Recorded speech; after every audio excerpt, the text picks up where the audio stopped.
Hey guys, NCSFan001 here, welcoming you to another one of those weekly trophy list update videos. Today's date is Monday, December 2nd, 2019. So this will have covered November 25th through December 1st. So we're officially into December now. So what happened this week? Well, there was a decent amount of trophy progress made this week, I gotta say. I'm wondering if I did I? No, that seems to be about right. Okay, never mind. Anyway, Resident Evil 5, that was last week, but haven't gotten the chance to make any more progress on it yet, so that's one of two games I gotta bring up that I didn't make any trophy progress on. So I haven't worked on it yet this week, or I haven't worked on it this week at all, but I'm going to continue working on Resident Evil 5 in this upcoming week, and I have created a session on PSN profiles. So hopefully I can find another person who has two PS3s that is willing to boost those four specific trophies with me. Two of the trophies for Team Slayers should only take like 2 hours, which is kind of nice. Since we'll be on the same team, and as long as we can get the 40 kill chain, which I think we'll be able to do, but we do those, and that'll get us, that'll take, like I said, about 2 hours with loading screens and stuff to get those two trophies done. It's really the Team Survivors one that's going to suck, because that's going to be like maybe at least 3 hours, I think. That one's just a lot more time consuming, with it being 5 minutes per match, and 30 matches is just quite a bit, so that's going to be like probably 3 hours or so there, but we could get it done in like 2 sessions, probably one weekend, so that's not going to be too bad once I eventually get around to it. So, the big thing this week, Far Cry 2, you see that percentage jumped up to 35, and there's a new gold trophy on the list. Yes, we have completed the multiplayer for Far Cry 2. It is finally done. Where's that trophy? Where is it at? Soldier of Misfortune. Unlock field manuals for all weapons. I think I actually did it on Monday. I did it really late on Monday, actually. So, that is done, and God, am I happy to see Far Cry 2's online done. It means that, I know it sounds terrible, but it means that at the very least, if the servers went down tomorrow, it wouldn't affect me. Now, I don't want that to happen because I know that Snickle's still doing it, and I think a few other people in the Discord are still doing it. But at the very least, I am now done with this game's multiplayer. Never have to touch it again. That's not entirely true, because whenever he's going to do the Warlord glitch, I'm going to jump in with my alt account just so that he can kill 2 at a time to speed up the process of getting to 1500 XP in a match for the first step of it. But otherwise, I'm completely done with the multiplayer. Thank God it is done, because this was a terrible experience, because it took 62 hours, I think, somewhere along those lines, to get through all the multiplayer. Now, I wasn't doing everything in the most efficient manner. You can do it a little bit faster than that, but it was just not a pleasant experience. And I mean, it's not the worst multiplayer in the world. Like, it looks like they tried to at least put some effort into it. It wouldn't have been quite as bad if you didn't have to do the multi-kills, and really if those weapons manuals didn't require as many kills. I don't know why they thought it was a good idea to put the requirements so high. But you know what? It's over. It's done. I don't really have anything to worry about anymore with the multiplayer, because as other trophy hunters out there have said, once you got the multiplayer done, you got the platinum. And that's not entirely true with games like Far Cry 2, where the single player is actually quite a bit tougher than the rest of the franchise and contains a lot of just janky, glitchy stuff and a lot of missable trophies. But it is still single player, which means I can get it whenever I want. I'm probably not going to go for the single player of this until next year. Kind of going to take a little leave of absence from Far Cry 2 just because it wasted, 62 hours of my life for whatever grinding the multiplayer. I just kind of want to take a break from it. But as a final sort of rundown of what the multiplayer trophies in this game are, the highest revive count in a ranked match and 500 revives. Those both require a total of 3 people to be in the lobby, or 2 people in an alt account. It's not too difficult, it's just very time consuming. It'll take a few matches per person just because you can't go over that 1500 XP mark, and it's pretty easy to get there when you're doing a lot of revives. So do keep that in mind, but those trophies are not difficult. As long as you just boost them, you won't have any problem. Reach rank 5, this is extremely easy. This only takes a cut. You can actually do this in like one match. This is, I think, the very first trophy I got. It's very, very quick and easy, so it's not difficult at all. You can do it in like one match. Win around is the captain in uprising mode. That one will come naturally while you are boosting all the other stuff, because winning as the captain, you'll always be the captain when you're playing uprising when you're boosting kills. So that is pretty much unmissable, or you can just take one match to sort of get it out of the way, no problem. Highest XP total in a match, that's obviously going to come naturally while going for everything else. War Party, this is one of the 3 really infamous trophies in the multiplayer just because it requires 16 people. It's not that hard because, I mean, as long as you can get the 16 people together, it's easy because you just have to win a single match. You don't have to be like the highest scorer or the captain or anything like you do in some of the other games out there, like Homefront or some of the old racing games that required a whole bunch of people in the game. So with this one, it's just 8 people per team. Just win the match as quickly as possible, then let the other team do it, and that's all you have to do. It's actually pretty simple. You know, you can do it, provided the servers function and provided everyone shows up, you can do it in 15 minutes, which is not bad at all. Actually, you can do it in even less than that once everyone's there. This one's unmissable while going for the Soldier of Misfortune. Rounds on every map and every game mode. These are both very easy. There are, I think, maybe 14 maps and 4 game modes. These are not difficult. They take a little bit of extra time and you wouldn't get them naturally, but they're not difficult. Rank 10 will come naturally while boosting all of the weapons. Rank 20, you'll get close to while boosting the weapons, but I don't know if you'll quite get there. It requires 250,000 XP, which is quite a bit.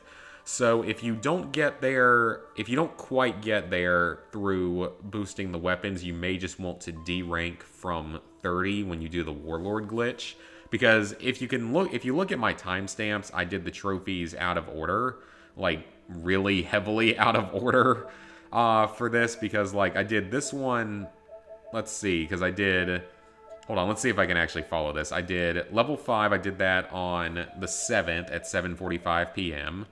Then I did this one on the 7th at 9:40 p.m. I did this one on the 7th at 9:04 p.m. And I did this one on the 8th because I had to go back through it because I screwed up, or I don't remember what I did. I was just being dumb with all this because I wanted to get Warlord out of the way first, because I have an irrational fear that for some reason after 11 years they might have gone in and patched the glitch. I don't know why I had that irrational fear, and it's obviously not going to matter because I got it done now, but that was still a thing that I don't know why. I just have irrational fears when it comes to certain online games like this. But yes, that's Warlord. That's the second of the 3 really brutal trophies, just because if you don't do the Warlord glitch, it would take about 300 hours to do. As long as you do the glitch, though, and don't, you know, slot all your diamonds and stuff, you are good to go. You can get it knocked out whenever you want, really. It doesn't really matter when you do it. You can do it at the very end, or you can do it at the very beginning, like I did. It's totally up to you. It doesn't matter, since it's a glitch and not a hack or anything. It's not going to get you flagged on leaderboards. It's a glitch that's been in the game since release day. It's there to save your life on this trophy. I don't know how they ever would have expected anyone to reach level 30 legitimately, because it wouldn't happen. Then, of course, there is Soldier of Misfortune, which requires you to get over 9,000. And yes, I actually do. That's actually the legitimate amount. It's between 9,000 and 10,000 total kills. You have to get kills, headshots, executions, and multi-kills with every weapon in the game. Each of those requirements is anywhere from 50 to 500, depending on the weapon and depending on the requirement itself. It is terrible. It takes, you know, dozens of hours, but it's at least very easy to boost. I didn't really run into too many server problems either. Like, I had a couple times where the kills didn't count in a match, but they would count if you quit out of the game and reloaded back in. So, like, they just wouldn't save it first and then they would appear, so it was kind of weird. But I didn't really run into anything like any serious glitches or anything, which is good. Just try to never go over 1500 XP because that can glitch you out for the session. The Warlord glitch only glitches your rank. It doesn't mess with your kills or anything like that. So just try to be kind of careful about everything. Just track it, not necessarily manually, but just look at it over time and make sure it looks like everything's counting properly. Don't rely on the bars that appear below the weapons in the weapons selection menu. Don't rely on those. Rely on your actual personal statistics in the personal statistics menu, because that is going to be more accurate. Finally, you have to create a map and get it validated in all game modes, which is very, very easy. There's just like a certain way you have to do it. And then download and rate 25 user maps by just starting to play them and then quitting out of them. That one takes a little while, but they're not difficult. So really, as long as you boost everything, which you're going to have to do these days, it's not really the worst thing in the world. It's just really, really time consuming. It's not the most difficult or most time consuming game that I've done the online for, but it is up there as a combination of the two, so I will say that. Then we have LEGO Indiana Jones 2, The Adventure Continues. So I actually found out something pretty cool about this game. This is actually, as best I can tell, this is actually the first LEGO game that had trophies in it. It's not the first one to appear on PS3. I want to say that LEGO Star Wars The Complete Saga, but I know that LEGO Batman and the original LEGO Indiana Jones both appeared on PS3, at least. Well, actually, no, don't quote me on that one either, because I'm not 100% sure about that one either. I know that LEGO Batman was on PS3 because I owned it on PS3. I don't know about the the LEGO Star Wars Complete Saga. I don't know about that one, and I don't know about the first LEGO Indiana Jones. But as best I can tell, this was the first LEGO game to actually have trophies in it. And it's a little bit different from the other LEGO games, both in the way the game plays and the way the trophies are. It's a little bit different from the typical LEGO list, but it's still relatively easy, although it's actually only like a 15% platinum on PSN profiles, which is pretty rare by a LEGO game standard, even for a PS3 LEGO game. So what you have to do is you basically have to 100% complete all the hubs in the game to get the platinum. That's where you're going to get most of your trophies from. This is going to require you to complete all 5 story levels in each hub, so there's 30 total story levels, but a lot of them are really short in this game. You're going to have to complete the treasure mode levels, which are like little, basically like sort of mini levels, I guess you could say would be a good way to say it, just shorter mini levels. The bonus levels are sort of the same way as that. There's like 5 of those in each hub, so it's like 5 story, 5 treasure, and 5 bonus levels in each hub world that you have to do. Then in each hub world, you also have to unlock some characters. You have to find a few collectibles, like 30 or so collectibles. You have to unlock vehicles, and you have to complete like a final like super bonus level in each one. So that's sort of all you have to do in the game to get the 100% is just do all that. It's not as complicated as other games in the series. There's actually, now that I think about it, there's no gold bricks in this game. So they did away with golden bricks in this game and replaced it with some other stuff. That's a little bit weird, actually. So far, I don't remember exactly which trophies I got last week. I think it was just completing some of the story mode levels. But I have now 100% completed the Raiders hub. So next up is the Temple of Doom hub, Crusades, Skull 1, Skull 2, and Skull 3. So it looks like the first trophies I actually got this week was completing Skull 2 and Skull 3, which are just completing the story for them. So everything through here is going to come through story progression by finishing all the hub worlds, basically. That was a trophy I already had. So these trophies, I think one of these is for, defeat 50 Russian. Why are some of these hidden? That's so dumb. Like, there's a good chance these will come naturally while you're doing everything else. Bonus level in the builder. I haven't done any of the bonus level stuff yet, like the bonus, the creator hub or anything yet. I haven't gotten around to that, so I don't know too much about that. The artifacts, that's a collectible. I got the bazooka trophy. You can either use a bazooka character in the game, or you can just pick up a bazooka in a level and just start firing it. You can only fire it a few times before it breaks, and you have to pick up another one, though. This one will be done while completing all the hub worlds. I got this one done, destroy 100 enemy vehicles. You'll probably get that one through natural progression while going for everything else. That's a builder level trophy, and then Indie with Spalco, so that's just a character specific one. Create a character, tutorials, build your own adventure, so all level building things. Unlock all the vehicles, unlock all the enemies, so things that you'll do in different levels in each hub world. I mean, Hangar 51 in under 5 minutes. This trophy is known to be glitched, as I've said before, so I'm not entirely sure what I'm going to do about it. I'm I'm going to try to do it in either quick play or just replaying the level in free play and just see if I can get it to work. If I can't get it to work that way, then there is a workaround for it. It's a little bit of an annoying one, but there is a workaround, so that's good. That's a character type to unlock. The quick play mode one, this is another one that is glitched. It does have a workaround, but the workaround's kind of complicated, which is really kind of dumb. But I mean, at least it can be fixed if it doesn't unlock. That's a character type you can unlock, or a character you can unlock. And the 100% is glitched, but it is thankfully fixed simply by playing 1 or 2 levels after completing the 100%. So yeah, slowly working my way through that game. It's interesting because I mean it's a Lego game and I tend to like Lego games. I'm not so sure how I feel about this one because it's kind of different from some of the others. But, you know, making a little bit of progress on it. This one actually has 2 versions. It has a North American and an EU version. I doubt I'll ever do the EU version because of the glitch trophies and just because of not being the biggest fan in the world of the game. And finally, I got 2 Platinums this week. It's been like a solid month since I got a Platinum back in Ugly Dolls. When did I get this one? Yeah, it has been almost a month. Wow, okay then. So, Tetras Escape. This is a Ratalaika game. This is the North American PS4 and North American PS Vita versions. I earned all the trophies in both games on Sunday. Each one takes just a little bit under an hour. This one took me, I think, 58 minutes. This one took me like 51 minutes. So nothing too bad there. In order to get all the trophies, you have to complete the first 6 worlds. There are 8 total worlds. You only have to complete the first 6. At least I think there's 8. That's my assumption. And then you have to get half the stars and half the cups. There are 3 stars in each level, and collecting all 3 stars then makes the cup appear, which you have to go collect and then finish the level. You only have to do this for the first 4 worlds of the game. Do it for every level in the first 4 worlds, and you'll get it done.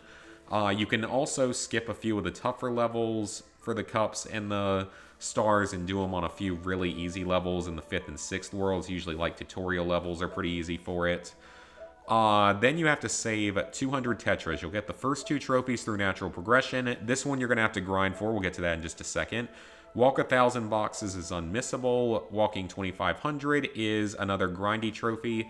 You're going to have to do those 2 grind trophies. They're best done in World 2-3 because that one's just laid out in an ideal way that you can complete it very quickly while saving 4 Tetras, and then you can just walk back and forth on a really long path to get the 2,500. This one's unmissable. This one is best done on World 1-6. That is the first and probably best place to do it, the easiest place to do it. This one you can do in really any level where you can transform. I don't remember what level I did it on, but it's very easy.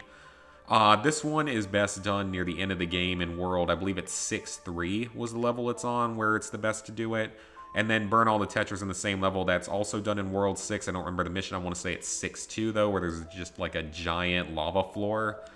So overall, very quick and easy Platinum. Decent enough game for what it is. It's just very easy as long as you follow a guide, and you can do it in under an hour in each version. So I've done all 3 stacks of it that I plan to do because, as you guys know, when it comes to stacking, I do the 2 North American versions and the European PS4 version, and that's all I'll do.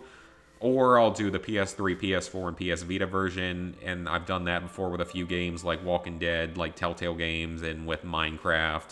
I bet, though, that Minecraft is going to have a PS5 version whenever that comes out, like probably a year from now, so that'll be interesting to do all that again. Though I will say, knock on wood, there has not been a Minecraft DLC in like 5 months or so. So, I don't know, maybe they're starting to slow down on it. Maybe we'll only get like 1 or 2 DLCs a year, or heck, maybe we're even going to be done until the PS5 comes out or something. I kind of doubt that, but it would be kind of nice just to be done with it for a while and not have to go back to it for trophy purposes. I still enjoy playing it a little bit for fun every now and then, but would rather it not keep getting trophies, even though I know that there are more achievements and stuff available between the different versions, like the Xbox and PC versions have additional achievements available, so I'm sure that we will get more eventually. So, with that, level 70, 13%, 17,360 total trophies, 408 platinums, 2,329 golds, 4,466 silvers, 10,157 bronzes. So, what are the plans for this upcoming week? We are getting close to that time of year when things are going to get back fully to normal, which is a good thing because football season is almost over, so that's going to stop taking up all my weekends. Not quite yet, but because like this weekend is the ACC championship game, so Clemson's playing in that, so that's going to be taking up my Saturday watching that game. But otherwise, the rest of this week should be pretty normal. It should be back to a normal schedule of, this video on Monday, Platinum Trophy, which in this case will be number 400 on Tuesday. Wednesday will be a stream. Friday will be a drunk stream. I have another recipe video ready and edited, so that'll go up in the near future. I've got the script recorded for the next Fallout Challenge video. I just need to edit everything together, so that'll be ready soon. And then also this week, now that I'm back to full health and back to my apartment again, I can finally get around to recording the Platinums 301 through 400. So expect that within the next week or two. It's not really that hard to edit. It just takes a little while to record because, that's going to be like close to an hour-long video. So that should be coming up in the near future as well. So with that, I hope you guys enjoyed the video, and like I said, hopefully the schedule is going to be returning to normal. Also, one additional note for games I'm going to be working on this week, I'll continue working on Resident Evil 5 and logging into Destiny 2 and Lego Indiana Jones, all that good stuff. But also, you guys saw that I did the trophy list analysis videos for the Five Nights at Freddy's games. I do intend to play those. I'll play them either on an alternate account or on my Switch. And don't worry, I will be streaming them because that should be quite entertaining. So, yeah, that's basically it now. Hope you guys enjoyed the video and see you this week for hopefully a more normal schedule.